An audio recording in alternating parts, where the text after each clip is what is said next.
اولياء التلاميذ راهم بدون ما يحسوا راهم يعملوا ضغط على التلاميذ على ابنائهم. ما يحتاجوه الان اولادكم وبناتكم والله الله يجازيكم، ما يحتاجوه الان هو دفعه معنويه، هو كلمه حب، هو حضن، هو انك تعطيه كل ما هو ايجابي، انك تذكره بشكون هو، انك تذكره ما تخوفهش كل متوقع تذكره فقط بانه باذن الله ينجح، ثم خفض له من حجم التوقعات. قول له باللي حتى ولو لم تنجح، حتى ولو كتب رب الله سبحانه وتعالى، هذه ليست نهايه الطريق، وهذه الا بدايه، هذه خطوه من خطوات الحياه، درجه درجه ونطيحوا ونوضوا ثم نعاودوا نصعدوا من جديد. خلوهم يحسوا خلوهم يحسوا رواحهم في راحه تامه، عظموا لهم ثقتهم في انفسهم وفي الله سبحانه وتعالى، وادعوا لهم، كثروا لهم الدعاء. شوف كاع الطاقه تاعكم ديروها هذه الايام في الدعاء فقط. الحاجه اللي لازم نذكروها هي انه لازم ثق بنفسك وثق بالله. كي تكون ثقتك كبيره بربي تنجح باذن الله. بالنسبه للاولياء، الضغط اللي راهم يديروه الاولياء على التلاميذ ضغط رهيب، هو اللي اثر سلبا على نتائج التلميذ.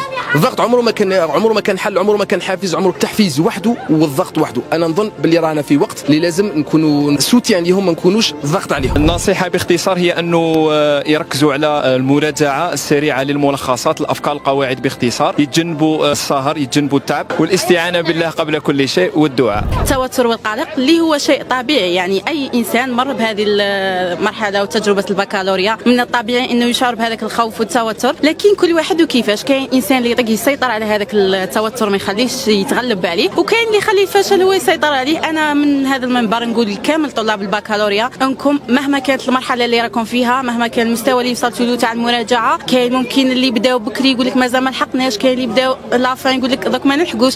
نقول لهم كملوا وما تفشلوش، وربي يوفقكم ان شاء الله، لانه حنايا رافقناهم طيله العام، يعني شفنا حقيقه كيفاش تعبوا، كيفاش بدلوا مجهودات. امتحان مصيري مهما كان بكالوريا يعني عندها فرحه، يعني فرحه لا توصف. البكالوريا تبقى بكالوريا مهما كانت مهما كانت درجات العلم والرقي. احنا ثمانيتنا الكل يعني من اعماق نفوسنا لكل ابنائنا وبناتنا تفوق ان شاء الله، والبكالوريا ليست يعني الا درجه الى الامام، نحو الامام.